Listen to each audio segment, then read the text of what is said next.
দর্শক সবাইকে স্বাগত নিউজ 24 সকাল 7টার সংবাদ আপনাদের সঙ্গে আছি আমি তামিমুর রহমান তন্ময়।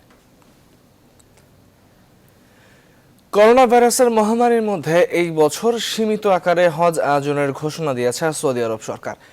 সোমবার দেশটির হজ ও উমরা বিষয়ক মন্ত্রণালয় জানিয়েছে খুব সীমিত সংখ্যক হাজি এবারের হজে অংশ নেওয়ার সুযোগ পাবেন। ঘোষণা অনুযায়ী বিশ্বের বিভিন্ন দেশের যেসব নাগরিক বর্তমানে সৌদি আরবে অবস্থান করছেন কেবল তারাই এবার হজ পালন করতে পারবেন। বিশ্বজুড়ে করোনা ভাইরাসের মহামারীর কারণে এবছর হজ নিয়ে অনিশ্চয়তা তৈরি হয়। বেশ কয়েকটি দেশ ইতিমধ্যে হজে অংশ না নেওয়ার ঘোষণা দিয়েছে। সোমবার সৌদি সরকারের ঘোষণায় বলা হয়েছে মহামারী চলতে থাকা এবং বড় জমায়েতের মধ্যে করোনা ভাইরাসের বিস্তারের ঝুঁকি থাকায় এই সিদ্ধান্ত নেওয়া হয়েছে। তবে সৌদি আরবে অবস্থানরত বিদেশিরা হজে অংশ নেওয়ার সুযোগ পেলেও তাদের মধ্যে বয়স্ক ব্যক্তিরা এই সুযোগ পাবেন না। এছাড়াও অংশগ্রহণকারীদের প্রত্যেককে বিভিন্ন স্বাস্থ্য পরীক্ষার মধ্যে দিয়ে যেতে হবে। গেল বছর প্রায় 25 লাখ মানুষ হজ পালন করেন, যার মধ্যে প্রায় 18 লাখই বহিরাগত ছিলেন। তবে এবার করোনা ভাইরাস মহামারীর কারণে অংশগ্রহণের সুযোগ সীমিত করে দিয়েছে সৌদি কর্তৃপক্ষ।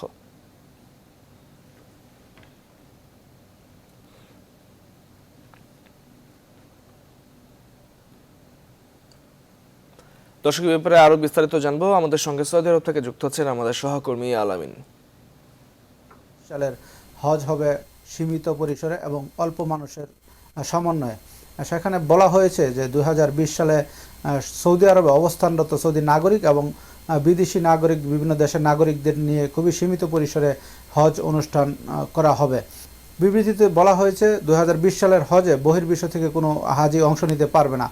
বিবৃতিতে জানানো হয়েছে মহামারী করোনা ভাইরাস ইতিমধ্যে 180টির বেশি দেশে ছড়িয়ে পড়েছে এবং এর সংক্রমণ এখনও বৃদ্ধি পাচ্ছে।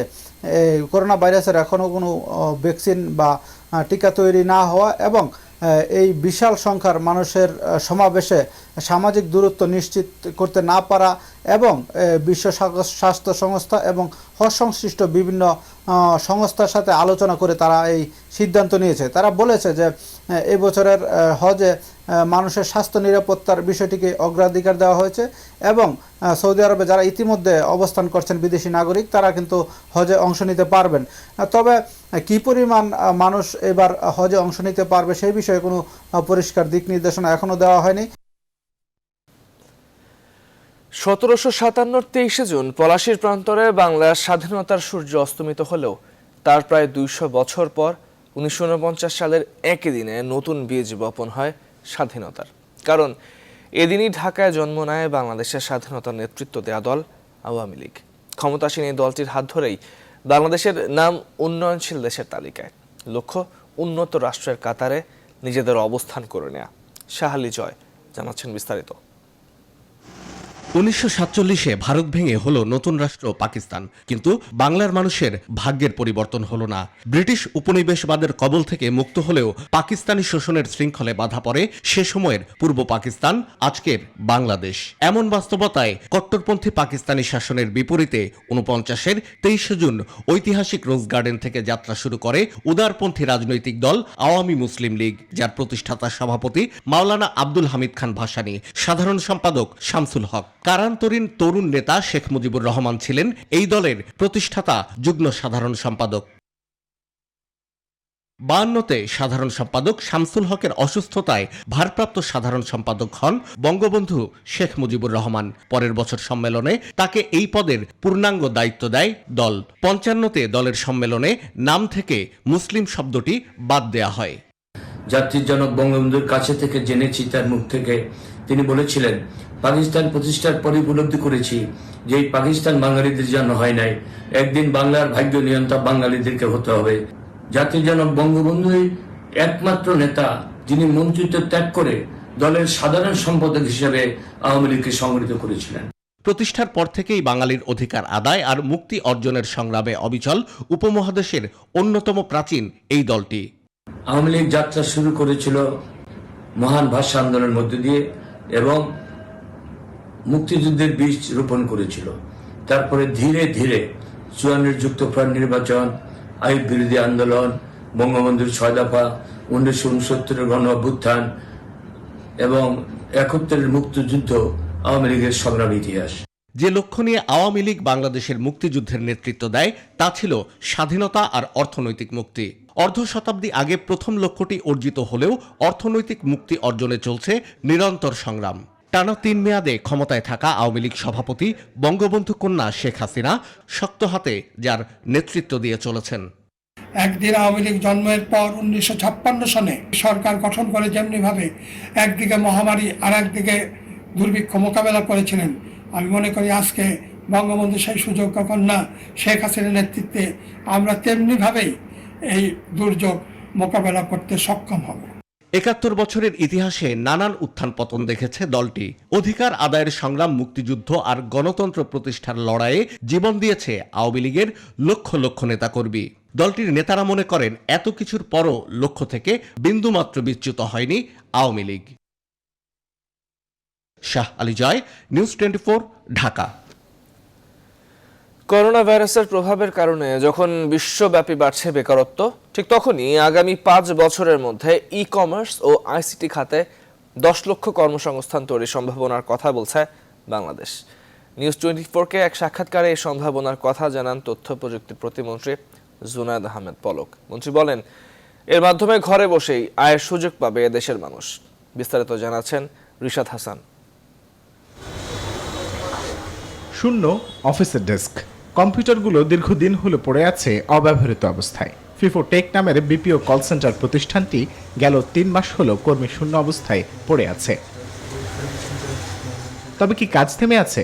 না, ঘরে বসে এই প্রতিষ্ঠানের ২ শতাধিক কর্মী কাজ করছেন নিয়মিতভাবে। ফলে করোনার মহামারীও থামিয়ে রাখতে পারেনি আইটি প্রতিষ্ঠানটিকে। শুধু একটা জায়গাতে তাদেরকে প্রপার ট্রেনিং দিতে হবে, কিভাবে বাসায় বসে কাজ করা, সে মানসিকতা তৈরি করে দিতে হবে তাদেরকে। তাহলে আমরা ভালোভাবে আমরা আউটকাম করতে পারবো। এবং ভবিষ্যতে কিন্তু ওয়ার্ক ফ্রম হোমটা একটা বড় মাধ্যম হচ্ছে, এবার আমরা কিন্তু বুঝতে পারছি। মহামারীর এই সময়ে দেশের মানুষের, বিশেষত তরুণ সমাজ যেন ঘরে বসে আয় করতে পারেন, তার জন্য বহুমুখী পরিকল্পনার কথা জানান তথ্য প্রযুক্তি প্রতিমন্ত্রী জুনায়েদ আহমেদ পলক। আমরা আশা করছি যে 2025 সালের মধ্যে ই কমার্সে 5 লক্ষ এবং সফটওয়্যার, হার্ডওয়্যার এবং সার্ভিস সেক্টরে আরও 5 লক্ষ, সব মিলিয়ে আগামী 5 বছরে আমরা 10 লক্ষ তরুণ তরুণী কর্মসংস্থান সৃষ্টি করতে পারবো। তথ্য প্রযুক্তি বিশেষজ্ঞদের দাবি, করোনার এই সময়ে বিশ্ব অর্থনীতি যখন হুমকির মুখে, তখন আলোর পথ দেখাতে শুরু করেছে তথ্য প্রযুক্তি খাত। আমাদের উচিত এই করোনার সময় কিভাবে আমরা এই অনলাইন টেকনোলজিকে অর্থাৎ তথ্য প্রযুক্তি কাজে লাগিয়ে আমরা কিভাবে নতুনত্বকে বরণ করতে পারি। বিশেষজ্ঞদের দাবি, এমন পদক্ষেপের ফলে মহামারীর এই সময়েও থেমে থাকবে না ডিজিটাল বাংলাদেশ বিনির্মাণের কাজ। বৈশ্বিক মহামারীর পরিস্থিতিতে যখন বিশ্বব্যাপী বেকারত্ব বৃদ্ধি পাচ্ছে, তখন গুগল, টুইটারের মতো বড় বড় জায়ান্ট কোম্পানিগুলো ঘরে বসে আয়ের সুযোগ সৃষ্টি করে দিচ্ছে। বিশেষজ্ঞরা বলছেন, বাংলাদেশেরও এখন পিছিয়ে না থেকে সময় এসেছে তথ্য প্রযুক্তি খাতকে ব্যবহার করে মানুষের ঘরে বসে আয়ের সুযোগ সৃষ্টি করা এবং একই সঙ্গে অধিক কর্মসংস্থান তৈরি করার। রিশাদ হাসান, নিউজ 24, ঢাকা। নতুন করে আরো 5 জেলায় রেড জোন এলাকা চিহ্নিত করেছে সরকার। সোমবার রাতে জনপ্রশাসন মন্ত্রণালয়ের প্রজ্ঞাপনে চিহ্নিত এলাকার নাম দেওয়া হয়। নতুন রেড জোন হলো ফরিদপুরের ভাঙ্গা পৌরসভার সবগুলো ওয়ার্ড, মানিকগঞ্জ পৌরসভার 3 এলাকা এবং সাটুরিয়া ও ধানকোরা ইউনিয়ন, সিংগাইর পৌরসভা ও জয়মণ্ডপ। ব্রাহ্মণবাড়িয়া পৌরসভার 4, 5 ও 8 নং ওয়ার্ড, নবীনগর পৌরসভার 2, 3, 4 ও 8 নং ওয়ার্ড এবং কসবা পৌরসভার 4, 5 ও 7 নং ওয়ার্ড। নরসিংদীর মাধবদী পৌরসভার 4 ও 5 নং ওয়ার্ড, কুষ্টিয়া পৌরসভার 1, 3, 4, 5, 6, 7, 8, 15, 18 ও 20 নং ওয়ার্ড। এছাড়াও ভেড়ামারার বহিরাচর ও চাঁদগ্রাম ইউনিয়ন ভেড়ামারা পৌরসভার 1, 2, 3, 4, 5, 6, 7, 8 ও 9 নং ওয়ার্ড। এসব এলাকায় সাধারণ ছুটি থাকবে, তবে জরুরি পরিষেবা এর বাইরে থাকবে। এর আগে করোনা সংক্রমণ রোধে 10 জেলায় 27 এলাকাকে রেড জোন চিহ্নিত করে ছুটি ঘোষণা করেছিল সরকার। এসব এলাকায় লকডাউন সহ বিধিনিষেধ বাস্তবায়নের দায়িত্ব স্থানীয় প্রশাসনের, কিন্তু সুনির্দিষ্ট দিক নির্দেশনা ও গাইডলাইন না থাকায় দেখা দিয়েছে ধূম্রজাল। জেলা প্রশাসন বলছে, লকডাউন ঘোষণা করবে সিভিল সার্জন। আর স্বাস্থ্য কর্মকর্তাদের দাবি, জনপ্রশাসন থেকে জারি করা তালিকা বাস্তবায়নের দায়িত্ব জেলা প্রশাসনের। ব্যুরো রিপোর্টার ও প্রতিনিধিদের পাঠানো তথ্য ছবিতে ডেস্ক রিপোর্ট। রবিবার রাতে 10 জেলার অধিক সংক্রমিত এলাকায় 21 জুন থেকে বিভিন্ন মেয়াদে সাধারণ ছুটি ঘোষণা করে প্রজ্ঞাপন জারি করে জনপ্রশাসন মন্ত্রণালয়। অধিক সংক্রমিত জেলাগুলো হলো চট্টগ্রাম, বগুড়া, চুয়াডাঙ্গা, মৌলভীবাজার, নারায়ণগঞ্জ, হবিগঞ্জ, মুন্সিগঞ্জ, কুমিল্লা, যশোর ও মাদারীপুর। 16 জুন মধ্যরাত থেকে চট্টগ্রামের 10 নম্বর ওয়ার্ডের উত্তর কাকটুলি এলাকাকে লকডাউন করে সিটি কর্পোরেশন। পরবর্তীতে আরও 16 দিন লাল জোন হিসেবে মেয়াদ নির্ধারণ করা হয়েছে। এই এলাকায় 8 জুলাই পর্যন্ত সাধারণ ছুটি থাকবে। সংক্রমণ রোধে যশোরের 27 এলাকাকে রেড জোন চিহ্নিত করা হলেও নির্দেশনা বাস্তবায়নে এখনও কোনো উদ্যোগ নেয়নি স্থানীয় প্রশাসন। ফলে ঝুঁকিপূর্ণ এলাকাগুলোতে বাধাহীনভাবেই ঘুরে বেড়াচ্ছেন সাধারণ মানুষ। কুমিল্লা সিটি কর্পোরেশনের 3, 10, 12 ও 13 নম্বর ওয়ার্ডে শুক্রবার রাত 12টা থেকে লকডাউন শুরু হয়। লাল জোন হিসেবে এসব এলাকায় সাধারণ ছুটি থাকবে 3 জুলাই পর্যন্ত। মাদারীপুরের শিবচর উপজেলা ব্যতীত জেলার অন্য সব রেড জোন এলাকাগুলোতে তেমনভাবে লকডাউন কার্যক্রম হচ্ছে না। একই অবস্থা নারায়ণগঞ্জেরও। জেলার বেশ কয়েকটি এলাকাকে রেড জোন ঘোষণা করা হলেও এসব এলাকায় স্থানীয় প্রশাসনের কোনো তৎপরতা লক্ষ্য করা যায়নি। রেড জোন চিহ্নিত এলাকায় বিধিনিষেধ বাস্তবায়নে রশি টানাটানি শুরু হয়েছে স্থানীয় প্রশাসনের। জেলা প্রশাসন বলছে লকডাউন জারি করার দায়িত্ব সিভিল সার্জনের। যতটুকু জায়গাকে আমরা নিয়ন্ত্রিত এবং সীমিত করে আটকে দিয়েছিলাম, সেখানেই ওইখানে যারা সরকারি কর্মকর্তা, আধা সরকারি কর্মকর্তা, তারা ছুটিতে আছে। আমরা তো বাইর করতে পারবো না। আমরা তাদেরকে সচেতন করে যতটুকু সম্ভব এটা বাস্তবায়নের চেষ্টা করব। আর সিভিল সার্জনরা বলছেন জনপ্রশাসন থেকে জারি করা এই তালিকা বাস্তবায়নের দায়িত্ব জেলা প্রশাসনের। আমরা রেড জোনের পরে প্রশাসনিক ডিসিশনটা ওরা দেয়, জনপ্রশাসন দিছে, এখন ওটা ওরাই কার্যকরী করবে। তবে বাস্তবায়নের দায়িত্ব জারি হোক, স্থানীয়রা বলছেন করোনা সংক্রমণ রোধে দ্রুত এসব এলাকায় বিধিনিষেধ কার্যকর করা উচিত। Desk report, news 24। স্বাস্থ্য খাত নিয়ে এবার মুখ খুললেন নোয়াখালী 4 আসনের সংসদ সদস্য মোহাম্মদ একরামুল করিম চৌধুরী। ফেসবুকে এক ভিডিও বার্তায় তিনি স্বাস্থ্য খাতের নানা অনিয়ম নিয়ে কথা বলেন। তিনি বলেন, স্বাস্থ্য মন্ত্রণালয়ের মিঠু সিন্ডিকেট যতক্ষণ পর্যন্ত ভাঙা না যাবে ততক্ষণ এই মন্ত্রণালয় ভালো থাকবে না।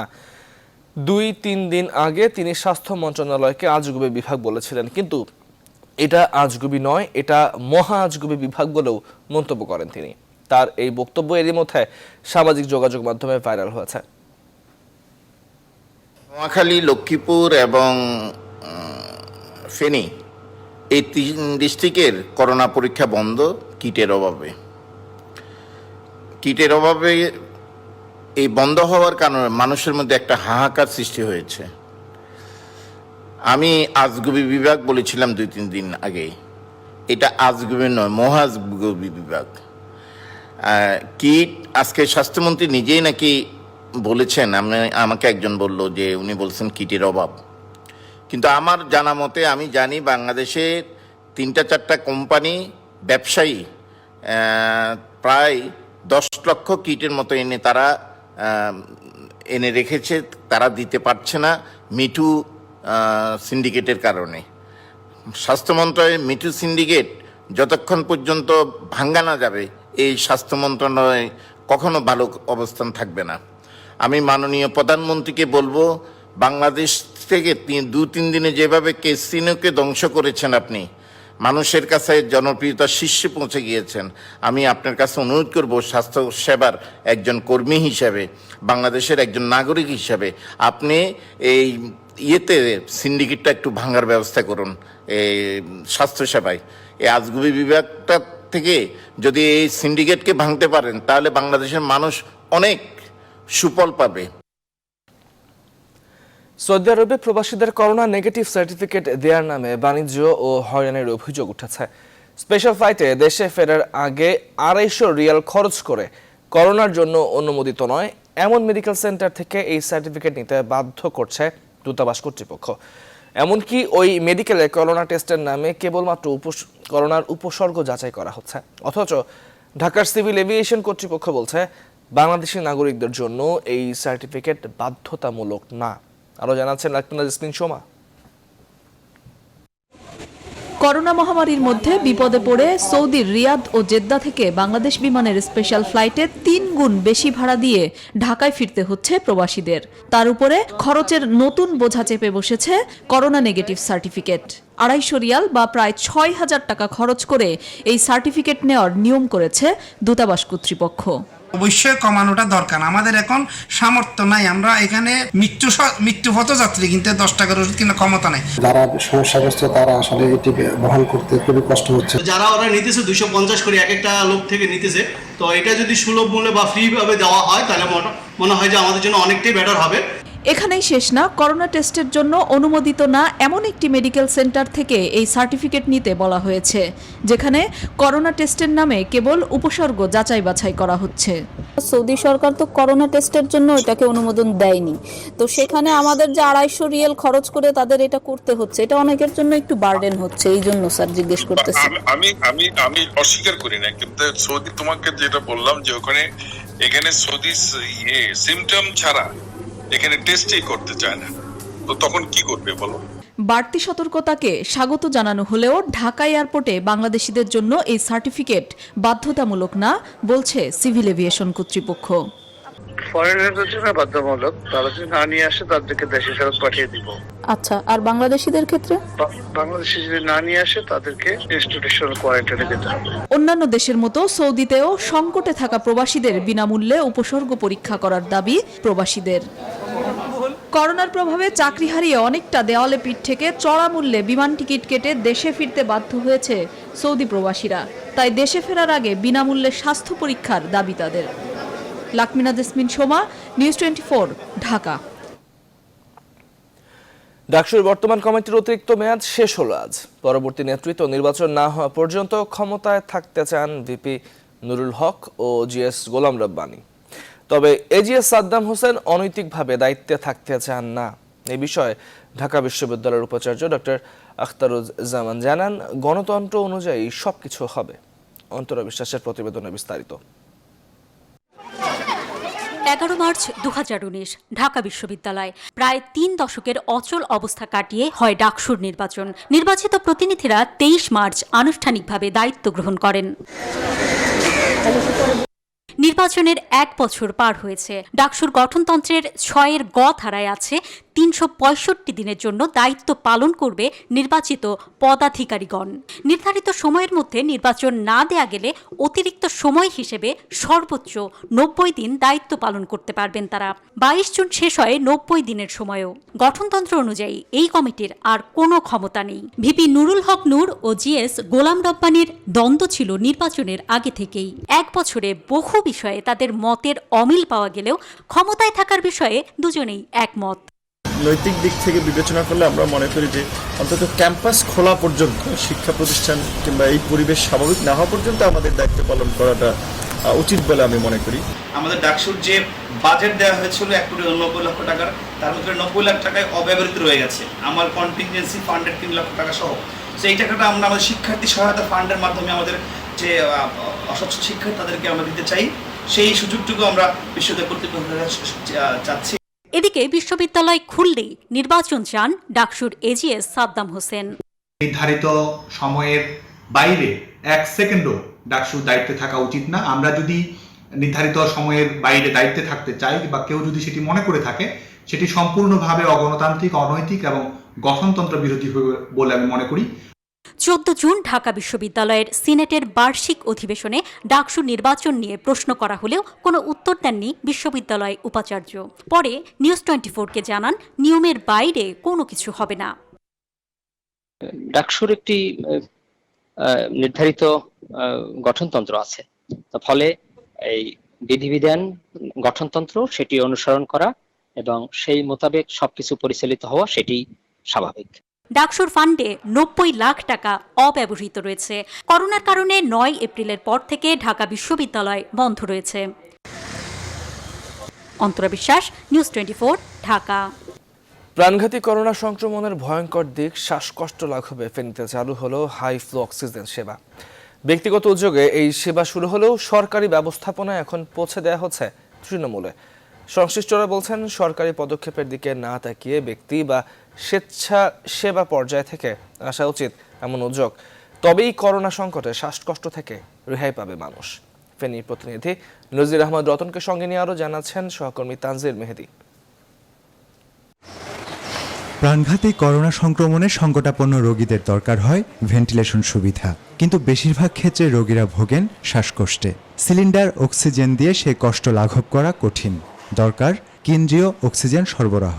সেটা বুঝতে পেরেই উদ্যোগী হলেন আওয়ামী লীগের কেন্দ্রীয় নেতা আলাউদ্দিন আহমেদ চৌধুরী নাসিম। তার প্রচেষ্টাতে হাইফ্লো অক্সিজেনে সংযুক্ত করা হয়েছে ফেনীর 250 শয্যার জেনারেল হাসপাতালকে। সুফল মিলতে এই ব্যবস্থাপনাটি জেলার 5টি উপজেলাতেও ছড়িয়ে দেওয়া হচ্ছে। চলতি মাসের মধ্যে ফেনীর সব করোনা রোগীদের অক্সিজেন সেবার আওতায় আনা হচ্ছে। বর্তমানে আমাদের 40টি বেডে হাইফ্লো অক্সিজেন সেবা চালু করাতে এই পেশেন্টগুলোকে আমরা জীবন রক্ষা করতে পেরেছি এবং ঢাকা চট্টগ্রামের মতো আমরা উন্নত চিকিৎসা সেবার আওতায় আমরা নিয়ে আসতে পেরেছি।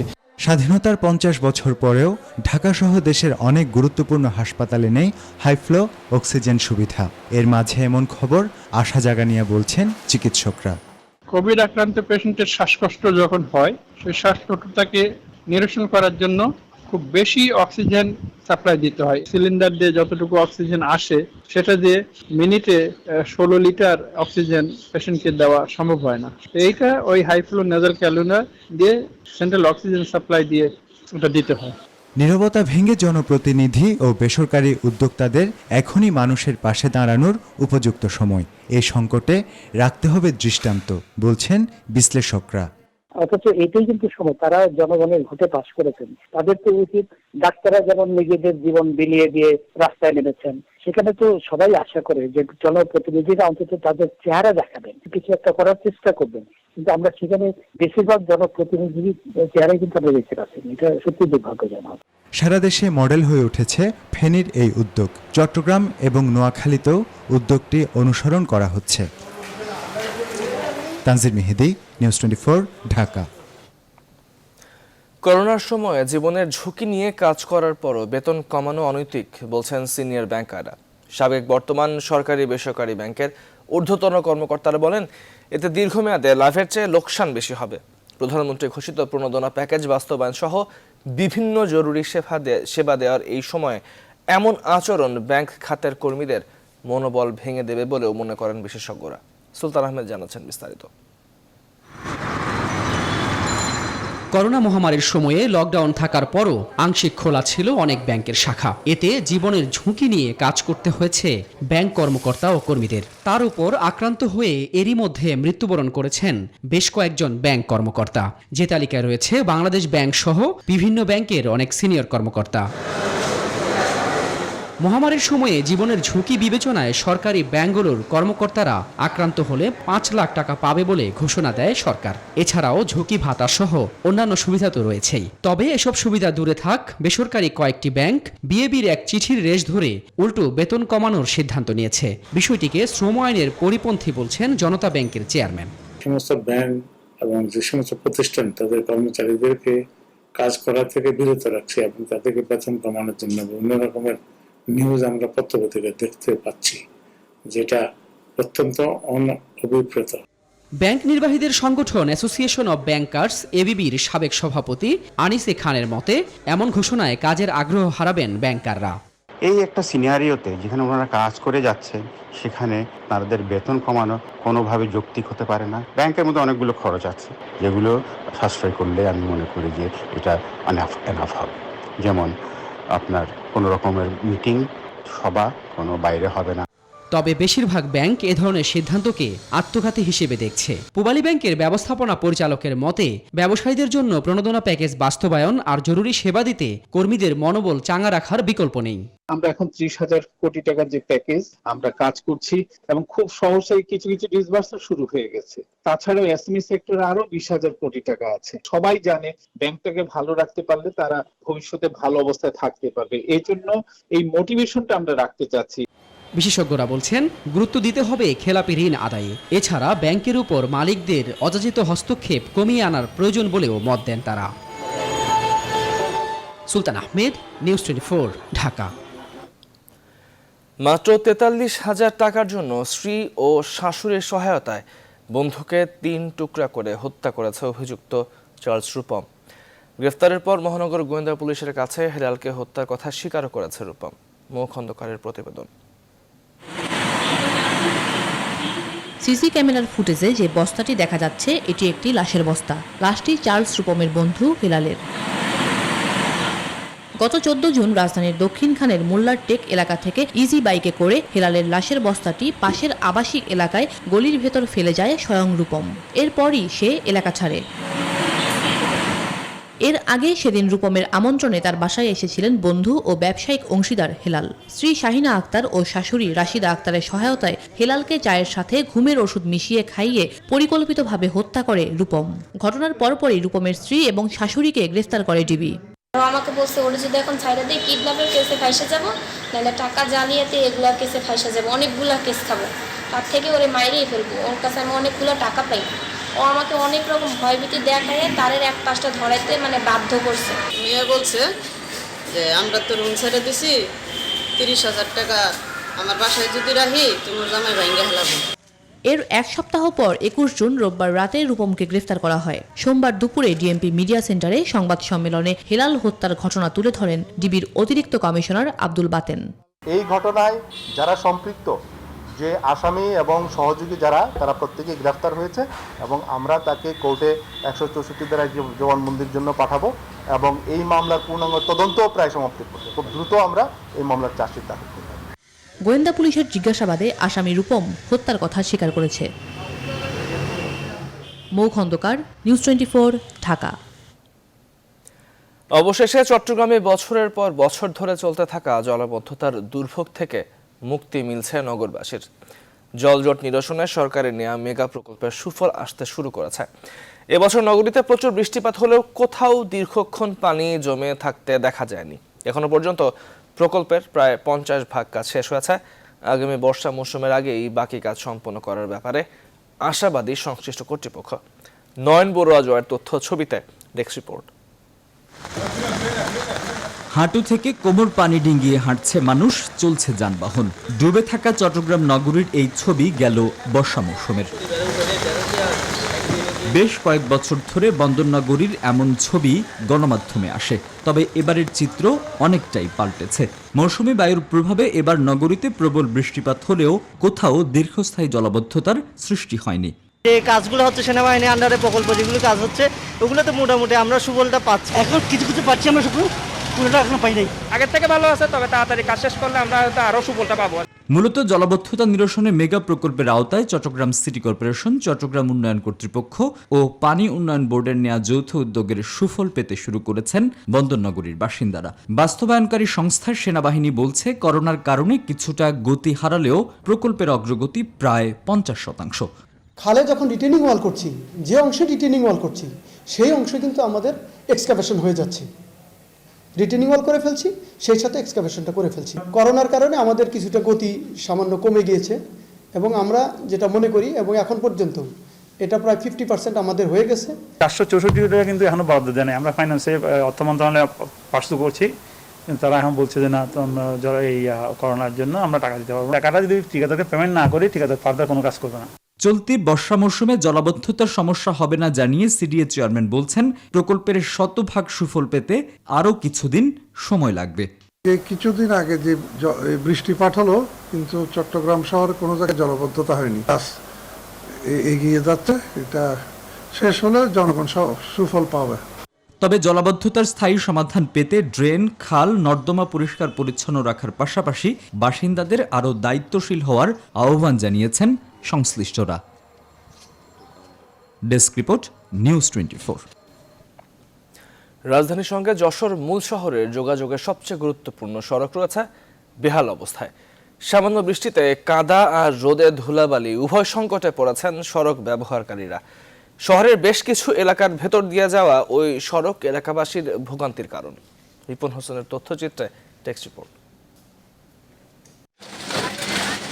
দীর্ঘ সময় সংস্কারের অভাবে নাজুক পরিস্থিতি যশোর ঢাকা সড়কের। কোথাও উঁচু, কোথাও নিচু, খানাখন্দে ভরা এই সড়কে কার্পেটিং উঠে গেছে অনেক জায়গায়। তাই অল্প বৃষ্টিতেই কাদায় ভরে যায় রাস্তা।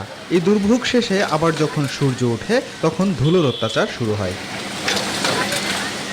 যশোর মূল শহরের মণিহার, ঢাকা রোড, টায়ারপট্টি এলাকাগুলো এই সড়কের আশপাশে। এলাকাবাসী বলছেন, গুরুত্বপূর্ণ সড়কটি সংস্কার জরুরি হলেও কর্তৃপক্ষ অনেকটাই উদাসীন। চলাচলে খুবই কষ্টকর, সাধারণ মানুষ হেঁটে গেলেও আমার মনে হয় যে হুবড়ি খাই পড়বে। আমরা প্যান্ট গুছায় হাঁটতে হয়, এই রাস্তা বালি ফেলে যায়, আবার যে হাল সেই অবস্থা। ঠিকাদার খালি বালি আর খোয়া দিয়ে চলে যায়, কিন্তু পরপরই সেই রাস্তা যা যে বেহাল দশা সেই অবস্থায় থাকে, কোনো কাজের উন্নয়ন আমরা পাচ্ছি না। বেহাল দশার কারণে দুর্ঘটনাও বেড়েছে। এছাড়া গাড়ির যন্ত্রাংশ নষ্ট হওয়া নিত্য ব্যাপার। ধীর গতির কারণে অনেক সময় যানজট তৈরি হয় বলেও জানান চালকরা। আমাদের গাড়ির সমস্যা দেখা দেয়, গাড়ি ভেঙে যায়, এক্সেল ভেঙে যায়, আমরা ঠিক মতো চলতে পারি না রোডে। গাড়ির ডিমারেজ আসছে, আমাদের গাড়ি চালাতে খুবই অসুবিধা হচ্ছে। তেল বেশি খায়, রাস্তায় গাড়ি নষ্ট হয়ে পড়ে, টায়ার পাংচারে পড়ে থাকে। সড়ক ও জনপথ বিভাগের কর্তারা অবশ্য বরাবরের মতো খুব দ্রুত সংস্কারের আশ্বাস দিয়েছেন। এটা আমাদের ডিবিপি অনুমোদন হয়েছে, আর একটি কাজ করার আগে আমাদের কিছু প্রকিউরমেন্ট প্রসিডিউর রয়েছে, যেটা আমাদের যে মূল্যায়ন, সেই মূল্যায়নটা এখন মন্ত্রণালয় অবস্থান করছে এবং এটা আমাদের পারচেজ কমিটিতে অনুমোদন হবে। এই অনুমোদন সাপেক্ষে আমাদের কার্যাদেশ প্রদানের পরই কাজটা শুরু হবে। যশোর থেকে এই সড়ক দিয়ে রাজধানী সহ 32টি রুটে নিয়মিত গাড়ি চলাচল করে। Desk report, news 24। এবারে অর্থ বাণিজ্য সংবাদ।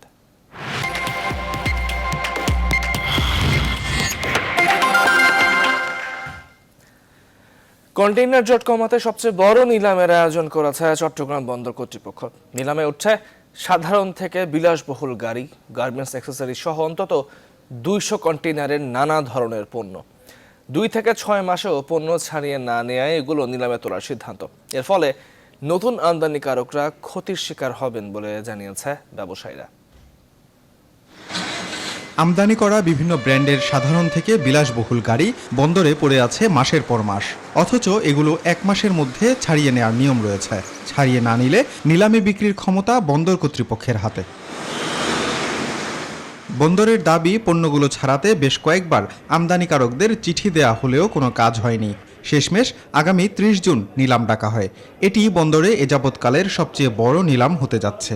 মূলত নিলামে আমাদের সব ধরনের পণ্যই থাকে, কাঁচামাল থাকে, আধা পচনশীল পণ্য থাকে এবং গাড়ি থাকে, প্লাস বন্দরে যে সমস্ত পণ্য আসে তার সব ধরনের পণ্যই নিলামে থাকে। 6 মাস হলো, 6 মাস প্রায় শেষের দিকে। আমরা কিন্তু নিলাম হয়তো অন্য সময় হলে স্বাভাবিক সময় 7-8টা নিলাম হয়ে যেত, কিন্তু আমরা আসলে এখন 5ম নিলামে আছি। বন্দর সচিব জানান, অকশন শেডে গাড়ি আছে 382টি, আছে প্রায় 8000 টিউজ কন্টেইনার ও প্রায় 5500 টন এলসিএল ও বাল্ক কার্গো। আমরা কাস্টমস কর্তৃপক্ষকে প্রতি মাসে এই ধরনের একটি তালিকা প্রেরণ করি এবং অনুরোধ করি যাতে দ্রুত অকশন করে চট্টগ্রাম বন্দরের অপারেশনাল কার্যক্রমকে স্মুথ রাখার জন্য সহায়তা করে। করোনা সংকটের কারণে পণ্য ছাড়ানো সম্ভব হয়নি বলে দাবি আমদানিকারকদের। অনেকে বলছেন, নিলাম হলে সবচেয়ে বেশি ক্ষতি হবে নতুন আমদানিকারকদের। এই সংকটকালীন সময়ে যদি অকশনটা করা হয়, তাহলে নতুন করে যারা আমদানিকারক আছেন তারা অনেক বেশি ক্ষতিগ্রস্ত হবে। চট্টগ্রামের ব্যবসায়ী নেতারা বলছেন, কিছু আমদানিকারক বন্দরকে গোডাউন হিসেবে ব্যবহার করে। এই অনিয়মের বলি হচ্ছে নতুনরা। তবে করোনার কারণে বন্দর কর্তৃপক্ষকে সময় বাড়ানোর আহ্বান তাদের। যদি আমার মালামাল দিনের পর দিন বন্দরে ফেলে রাখি, তাহলে বন্দর তো অন্য কারো মালামাল অপারেট করার সুযোগ পাবে না। যৌক্তিক কারণে কোনো আমদানিকারক কোভিড-19-এর যে এফেক্ট আছে, সেই এফেক্টের কারণে যদি পণ্য খালাস করতে না পারে, তাহলে তাদের বিষয়টা যেন একটু বিবেচনায় নেওয়া যায়। নিলামের জন্য এরই মধ্যে দরপত্র আহ্বান করা হয়েছে। সব ঠিক থাকলে 164টি পণ্যের নিলাম হবে 30 জুন। Desk report, news 24। এবার আন্তর্জাতিক প্রসঙ্গ। সংঘাতের প্রায় 1 সপ্তাহ পর লাদাখ সীমান্তে চীনের এক কর্মকর্তা নিহত হয়েছে বলে স্বীকার করেছে চীন। এদিকে ভারত চীন রক্তক্ষয়ী সংঘর্ষের পর এবার 2 দেশের সীমান্তে থাকা লাইন অফ অ্যাকচুয়াল কন্ট্রোলে অস্ত্র আইনে পরিবর্তন আনলো ভারতীয় সেনাবাহিনী। সীমান্তে কঠিন পরিস্থিতিতে আগ্নেয়াস্ত্রের ব্যবহারের অনুমতি দেওয়া হয়েছে। আরও জানাচ্ছেন চন্দ্রানী চন্দ্রা। গালওয়ান সংঘর্ষের প্রায় 1 সপ্তাহ পর সোমবার চীনা সেনা কর্মকর্তার মৃত্যুর খবর প্রকাশ্যে আনল বেইজিং। সেই ঘটনার পর থেকে উত্তেজনা কমাতে সামরিক স্তরে আলোচনা করছে ইন্দো চীন।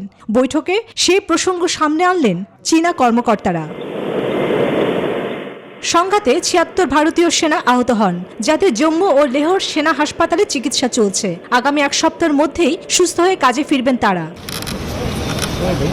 লাদাখ সীমান্তে ভারতীয় ২০ সেনা নিহত হওয়ার পর থেকেই উত্তপ্ত গোটা ভারত। যে সেনারা নিহত হয়েছে তাদের বেশিরভাগই হত্যা করা হয়েছে পাথর ছুঁড়ে, কাঁটায় পেঁচানো লোহার রড দিয়ে মারধর করা হয়েছে।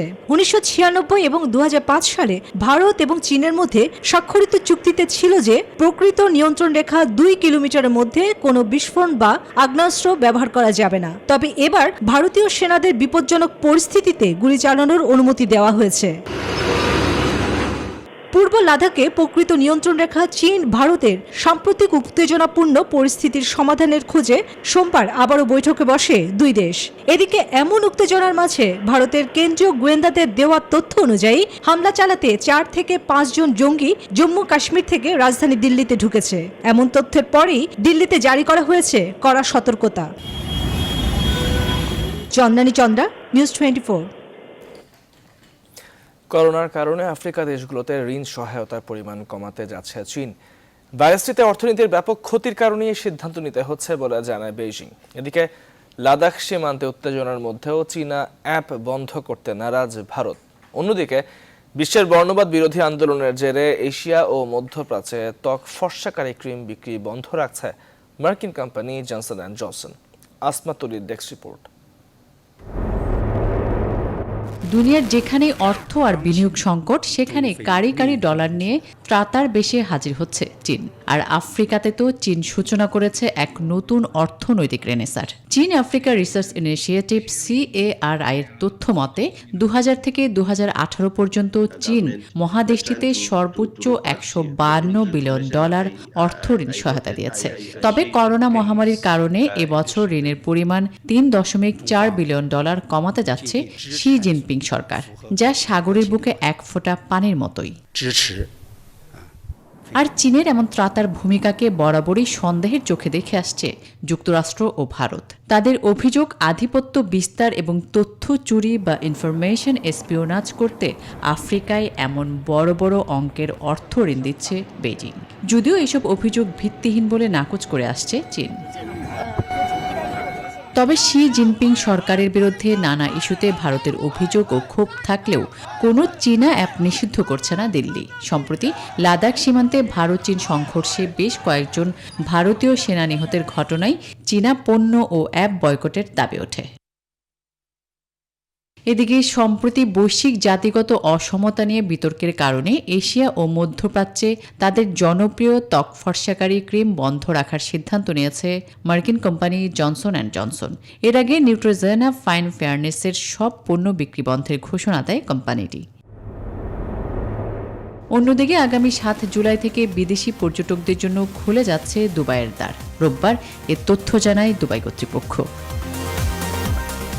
আসমা তুলি, নিউজ 24। করোনার কারণে মার্চ মাস থেকে কার্যত বিশ্বব্যাপী বন্ধ হয়ে যায় বিমান পরিবহন ব্যবস্থা। তবে আন্তর্জাতিক রুটে আবারও চলাচলের জন্য তৈরি হচ্ছে হুমকির মুখে পড়া এই শিল্পটি। করোনা নিয়ন্ত্রণে থাকায় বিশ্বের বিভিন্ন দেশে খুলে দেওয়া হচ্ছে চিড়িয়াখানা ও ইয়োগা সেন্টার। এতে আবারও মুক্ত জনজীবনের স্বাদ পাচ্ছেন অনেকে। বিস্তারিত জানাচ্ছেন চন্দ্রানী চন্দ্রা। করোনা মহামারী রূপ ধারণ করায় মার্চ থেকে বন্ধ হয়ে যায় আন্তর্জাতিক রুটের সব ফ্লাইট। এতে হুমকির মুখে পড়ে খাতটি। এখন পরিস্থিতি নিয়ন্ত্রণে আসায় বিমান শিল্পের প্রতি আস্থা অর্জনের চেষ্টায় কঠোর স্বাস্থ্যবিধি মেনে স্বল্প পরিসরে আন্তর্জাতিক ফ্লাইট চালু হচ্ছে জুলাই থেকে। এদিকে করোনা প্রকোপ কমে আসায় কানাডা, ভারত সহ কয়েকটি দেশে খুলে দেওয়া হয়েছে কিছু প্রতিষ্ঠান। পাশাপাশি সামাজিক বিধি মেনে চালু হয়েছে ইয়োগা ক্লাস।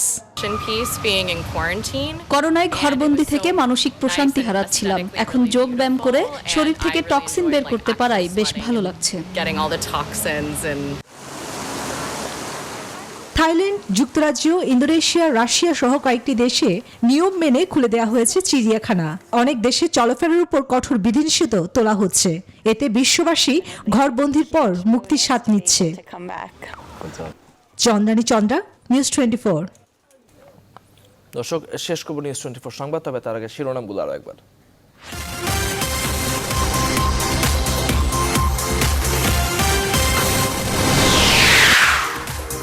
এবারে সীমিত আকারে হজ পালনের সিদ্ধান্ত নিয়েছে সৌদি আরব সরকার। স্থানীয় মুসল্লি ছাড়া অংশ নিতে পারবেন না কেউ। আওয়ামী লীগের ৭১তম প্রতিষ্ঠাবার্ষিকী আজ সীমিত আকারে কর্মসূচি পালনের সিদ্ধান্ত।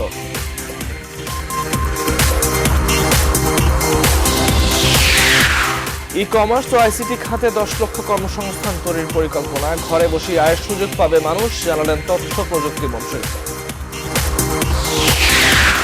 রেড জোন এলাকা বাড়লো আরো 5 জেলায়। কেবলই ছুটির আমেজ, স্বাস্থ্যবিধি মানার বালাই নেই, দায় দায়িত্ব নিয়ে রশি টানাটানি।